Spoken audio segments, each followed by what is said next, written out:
La lecture de ce matin se trouve donc dans l'évangile de Luc, au chapitre 6, les versets 36 à 42. Luc 6, 36 à 42. Soyez pleins de bonté, comme votre Père est plein de bonté. Ne portez pas de jugement, et Dieu ne vous jugera pas non plus. Ne condamnez pas, et Dieu ne vous condamnera pas. Pardonnez, et Dieu vous pardonnera. Donnez, et Dieu vous donnera. On versera dans la grande poche de votre vêtement une bonne mesure, bien serrée, secouée, débordante. La mesure que vous employez pour mesurer sera aussi utilisée pour vous. Jésus leur dit encore une parabole. Un aveugle ne peut pas conduire un autre aveugle, n'est-ce pas?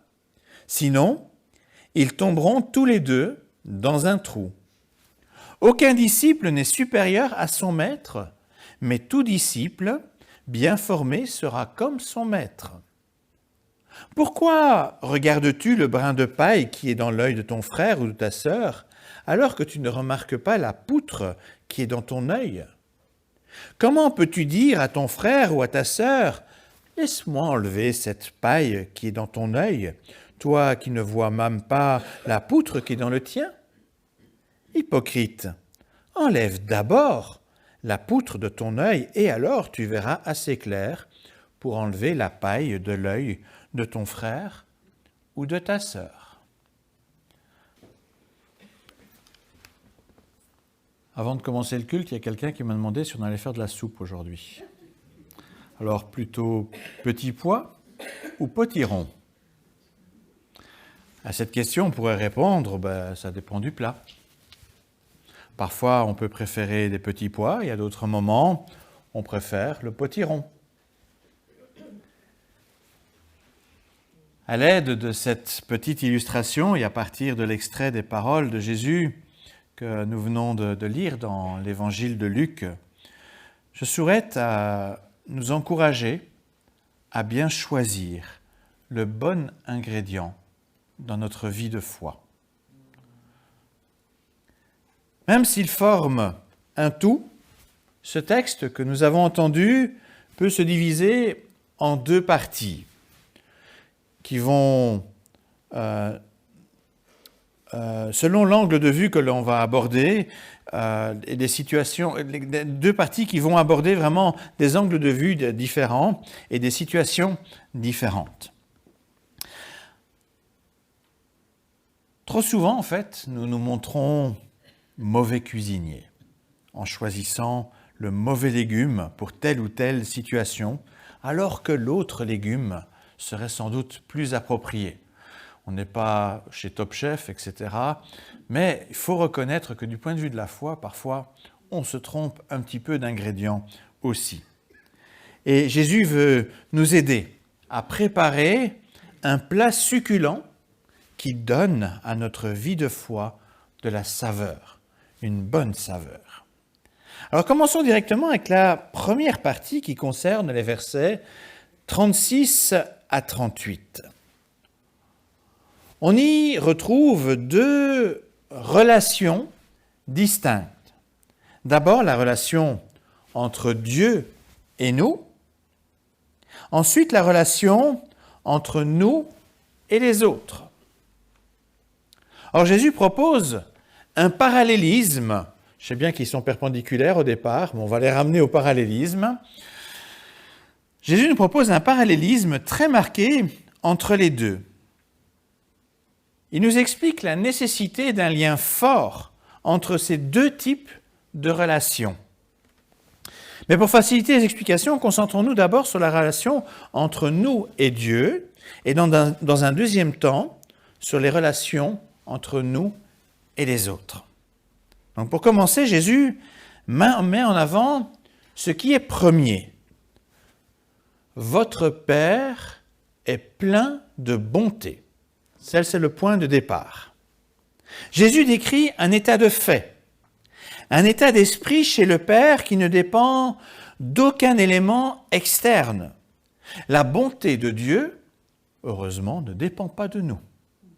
Ça, c'est une bonne nouvelle. Dieu est bon par nature. Indépendamment de notre propre nature, le premier regard de Dieu sur nous est toujours un regard de bonté. Même si nous nous comportons mal, Dieu va toujours nous regarder avec amour. Même si nous avons eu un comportement détestable contre lui, il garde encore un point de vue favorable sur nous. C'est là en fait la manifestation de son amour parfait. Et même si Dieu est aussi parfaitement juste, il ne peut supporter le mal en nous, il va quand même systématiquement chercher la meilleure solution pour nous éloigner de ce mal. Ça aussi, c'est une preuve de bonté. Il connaît nos faiblesses, nos limites. Mais avec justice, il en tient compte et avec bienveillance, il veut sans cesse nous ramener auprès de lui et mettre en valeur ce qu'il y a de bon en nous.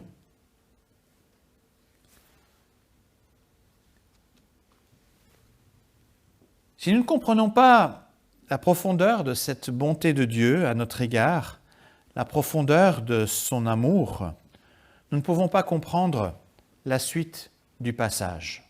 C'est la raison pour laquelle j'insiste tant sur cet élément de départ. Il est donc essentiel de bien saisir cet amour résistant à toute situation. On parle parfois de l'amour indéfectible d'une mère pour son enfant. Même s'il a commis les pires choses, par amour, une mère est capable de continuer à regarder les bonnes choses chez son enfant. Même, je suis toujours surpris, les médias, de temps en temps, m'allaient interroger les gens de la famille d'un criminel. Généralement, la maman va toujours avoir des paroles réservées, modérées, parce qu'elle va quand même voir au-delà du criminel qui peut être là, qu'elle voit aussi. Elle va quand même chercher les bonnes choses. Mais Dieu fait la même chose. Et c'est encore un regard, à notre égard, c'est un amour encore plus fort que celui-là. Alors permettez-moi cette image pour revenir à la soupe. On peut parler de l'amour potiron. Imaginez le gros potiron, en référence bien sûr à sa grande taille. Après la bonté du Père céleste, Jésus mentionne d'autres aspects de la relation avec Dieu.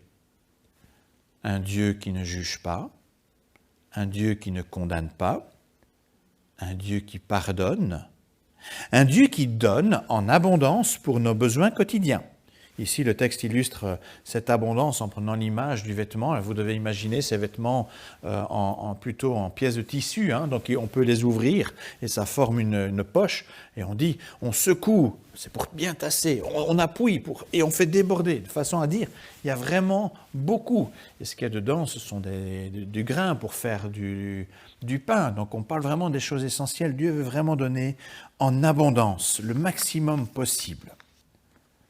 Alors ces 4 aspects que je viens de donner, ne pas juger, ne pas condamner, pardonner, donner, ces 4 aspects sont envisageables uniquement parce que Dieu est plein de bonté.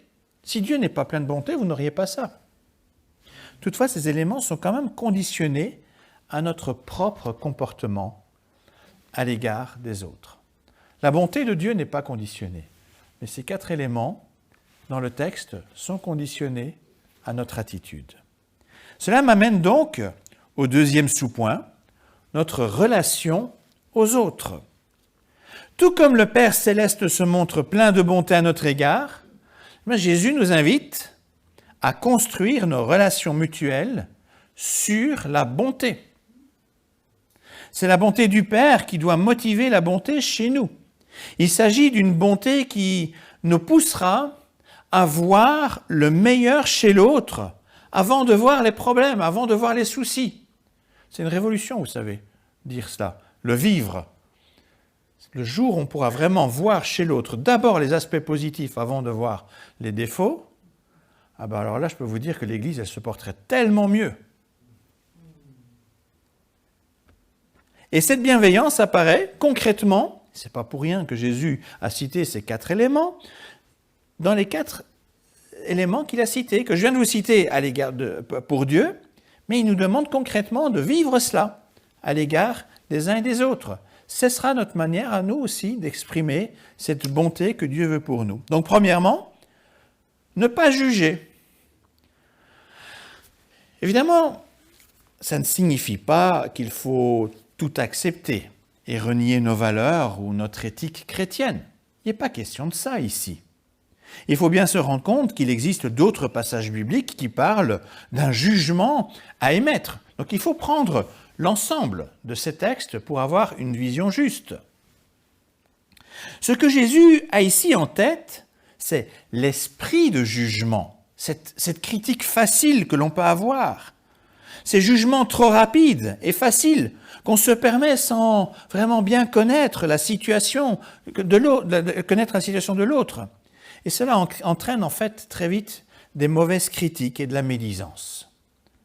Donc, ce qu'il nous demande, donc, ne pas juger, ne pas avoir cet esprit critique, médisant. Deuxièmement, ne pas condamner. Évidemment, cela découle du premier point. Si on ne juge pas, on ne condamne pas. Même en cas d'injustice, de nombreux passages dans la Bible nous invitent à nous en remettre à la justice de Dieu, à ne pas pratiquer nous-mêmes notre propre justice, à ne pas condamner nous-mêmes, mais à faire confiance à Dieu qui connaît toutes choses avec justesse. Après ces 2 premiers éléments qui nous disent « tu ne feras pas ça et pas ça », après vous avez de façon positive, la forme affirmative, 2 autres propositions de Jésus. Jésus propose ensuite donc 2 comportements à encourager. C'est ainsi que, troisièmement, et c'est probablement le plus difficile pour nous, Jésus nous appelle à pardonner. Il faut le reconnaître, tous les dimanches, et peut-être, j'espère aussi tous les jours de la semaine, nous glorifions le pardon de Dieu, le grand pardon de Dieu, ce Dieu miséricordieux qui nous pardonne tous nos péchés. Nous admirons sa largesse. Nous aimons ce pardon potiron. Pourtant, notre pardon envers les autres a trop souvent la taille du petit pois. Le plat serait tellement meilleur avec un potiron dans ce cas-ci. Quatrièmement, Jésus nous appelle à être généreux. Il ne veut pas que nous soyons calculateurs. Il nous invite à donner aussi largement que Dieu nous a donné. Il y a des textes qui nous disent il nous donne assez pour que nous puissions aussi donner. Dans mon parallélisme alimentaire, on pourrait parler d'une générosité grande comme un potiron et non pingre comme un petit pois. Nous l'avons vu, Jésus appelle à vivre concrètement ces 4 aspects parce que Dieu est plein de bonté envers nous. C'est toujours le point de départ. Mais ce n'est pas la seule raison. Jésus rappelle la promesse de Dieu à agir à notre égard comme nous le ferons avec les autres. Si donc nous voulons pleinement bénéficier de la bienveillance de Dieu à notre égard, il va de soi que nous devons aussi le désirer de tout notre cœur pour les personnes que nous côtoyons. On connaît le proverbe qui dit « Fais aux autres ce que tu veux qu'ils fassent pour toi ». Il existe une version plus grande que celle-là. Et c'est quelque part ce que Jésus nous enseigne ici. Jésus veut intensifier quelque part cette réalité en nous disant « Fais aux autres ce que tu veux que Dieu fasse pour toi ». C'est plus fort quand vous y réfléchissez, parce que non seulement ça implique aussi que les autres le feront, mais que Dieu aura ce regard et cette bonté à notre égard. À mon avis, c'est quand on verra cela concrètement dans les églises qu'on pourra parler de réveil. Je ne sais pas si vous avez vu sur Internet, etc. Il s'est passé un phénomène un petit peu particulier à... Asbury, oui. Aux États-Unis. On a parlé de réveil. Peut-être, j'en sais trop rien, je ne peux pas me prononcer. Moi, un réveil, ce n'est pas une manifestation de ce genre-là. Un vrai réveil, je ne peux concevoir un réveil spirituel sans un prolongement pratique qui témoigne d'une façon de vivre pleine de bonté et radicalement différente de ce que nous constatons au quotidien dans notre monde. C'est là où je verrai un vrai réveil dans l'Église. C'est à ce réveil-là que Dieu nous appelle. Il n'y a pas de plus grande manifestation de l'Esprit de Dieu que de voir des frères et sœurs vivre ensemble en cherchant à imiter la bonté de Dieu. Non seulement par respect, mais aussi en reconnaissance pour cette bonté que nous avons reçue. Après cette première grande partie, abordons la seconde partie en reprenant les versets 39 à 42, dans lesquels on entend deux paraboles images. D'abord l'aveugle qui conduit une autre personne, ensuite la parabole avec la paille et la poutre. J'ai revu récemment le film Le temps d'un week-end. Je ne sais pas si vous le connaissez, c'est un film avec, si vous ne l'avez pas vu, je vous le conseille vivement, un film avec Al Pacino, un film de 1992, mais pour lequel il a reçu d'ailleurs, je crois, un Oscar du meilleur acteur. Alors ça date un peu, mais ce film se laisse toujours regarder avec toujours la même saveur. Là-dedans, Al Pacino joue le rôle d'un ancien colonel devenu aveugle. Il veut mener tout le monde sous ses ordres. Ça, il a l'habitude. Il se montre odieux, invivable et jugeant sévèrement tout son entourage. Il cherche à mettre tout le monde au pas, selon ses principes rigides. Mais pour le temps d'un week-end, il rencontre un jeune étudiant, issu d'un milieu modeste, un étudiant qui est dans une bonne école, bien éduqué, intelligent. Et le pauvre subit toutes les foudres du militaire retraité, rendu terriblement amer à cause de son handicap, de la vue qu'il a perdue, suite à une bêtise.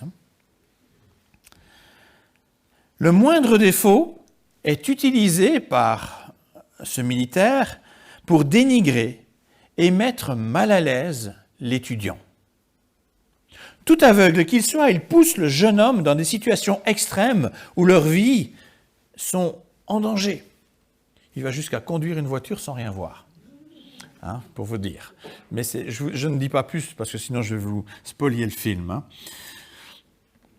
Mais au fil de l'histoire, le jeune garde quand même sa bonté et désarme petit à petit ce militaire révolté.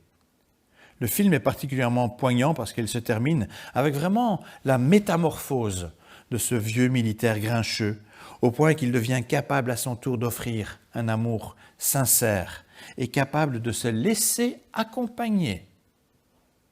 Il a changé le rôle. Plutôt que de vouloir guider et mener les gens, accepter finalement qu'il puisse être aidé. Alors, si vous avez un peu de temps à perdre, ce film, en fait, illustre très bien, à bien des égards, la parole de Jésus. Surtout cette parabole sur l'aveugle.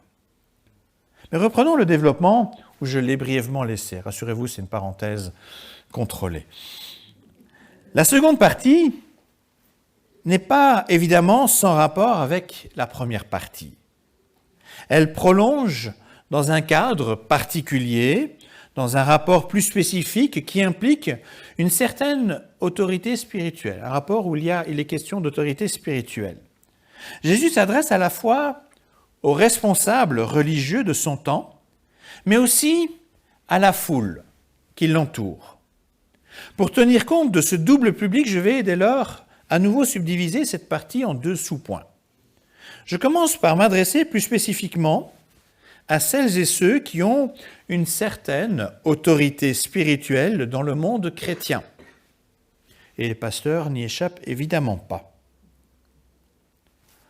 Entre les deux paraboles, Jésus glisse un commentaire interpellant pour les responsables. Aucun disciple n'est supérieur à son maître, mais tout disciple bien formé sera comme son maître. Si un aveugle veut conduire un autre aveugle, les deux tomberont. Si une personne avec une poutre dans l'œil veut faire la leçon à une autre personne, il ne pourra jamais rien enlever de mauvais chez l'autre, et le disciple restera avec ses défauts. Les personnes sous l'autorité d'un responsable seront au mieux comme ce responsable, pas meilleurs. Car comment le responsable pourrait-il les aider à faire mieux s'il ne voit pas lui-même une meilleure conduite à donner en exemple? Subtilement, dans cet extrait, Jésus dit aux responsables qu'il écoute que leur responsabilité devant Dieu est plus grande. Ils doivent chercher à imiter le maître, le modèle par excellence, afin d'être eux-mêmes les meilleurs modèles possibles pour leur entourage. Une Église qui vise l'excellence de la vie chrétienne doit se choisir des responsables qui ont le souci d'imiter le Maître par excellence. C'est Jésus-Christ. Jésus est venu non pour juger ou condamner, mais pour pardonner et donner la vie en abondance. Cela peut paraître effrayant à première vue pour les responsables. Pourtant, c'est là, me semble-t-il, une noble consécration que Dieu promet de bénir très largement. De plus, nous ne sommes pas tout seuls dans cette tâche puisque l'Esprit de Dieu vient au secours de nos faiblesses. C'est lui qui nous métamorphose. En suivant les traces du Christ, le divin berger, il nous permet de faire grandir la bonté, d'abord autour de nous, ensuite au sein de l'Église, grâce à notre exemple. Par ce processus, Jésus et l'Esprit qu'il a envoyé sur son Église rendent dès à présent concret les réalités de son royaume, du royaume de Dieu. Je m'adresse à présent à l'ensemble de l'Église. Si les responsables consacrés pour conduire l'Église ont le devoir d'imiter le Christ et de s'examiner avec plus de rigueur, Jésus nous invite à les écouter et à les imiter. Dans le Nouveau Testament, j'ai trouvé au moins 5 références où l'apôtre Paul appelle à l'imiter. Pas l'imiter, restreindre, à l'apostrophe imiter, à imiter lui. Ce n'est pas qu'il cherche à se mettre en valeur. Paul reconnaît que sa première façon de vivre était tout sauf une vie pleine de bonté. Mais à partir du moment où il a été changé par Dieu pour que Dieu puisse en servir comme apôtre, il a parfaitement conscience de son rôle d'exemple pour les membres de l'Église chrétienne. Et c'est pourquoi il exhorte si souvent les frères et sœurs à l'imiter sur cette voie de bonté. Évidemment qu'il est facile de trouver une paille dans l'œil de quiconque. Je peux m'amuser chez chacun, ça on sait très bien faire. Même l'apôtre avait ses défauts, même l'apôtre Paul. Parfois, j'ai cité ses défauts. Dans une de ses fables, Jean de La Fontaine utilise une expression très parlante. « Lynx envers nos pareils et taupe envers nous. » Le lynx, bien sûr, voit très bien et la taupe est aveugle. Plutôt que d'utiliser notre esprit de jugement pour dénicher les petites erreurs chez les autres, avec la parabole de la paille et de la poutre, Jésus nous invite à d'abord nous examiner nous-mêmes, avec lucidité, avec la même acuité. Nous avons déjà beaucoup à faire en nous-mêmes avant de nous occuper des autres. Il est préférable de s'occuper de nos potirons avant de chercher le petit pois chez l'autre. Alors que choisir pour conclure? Potiron, petit pois. Pour ce qui est de la bonté sous l'angle du jugement et de la condamnation, il me semble que les petits pois sont plus digestes. et pourquoi pas encore plus petits que le petit pois. Et pour ce qui est de la bonté sous l'angle du pardon et de la générosité, il me semble que les potirons offrent des plats délicieux. Alors en attendant de goûter à grande cuillère à la soupe que Dieu nous prépare, profitons déjà de la soupe que Jésus nous invite à manger dans l'Église. Et je termine donc en vous souhaitant bon appétit.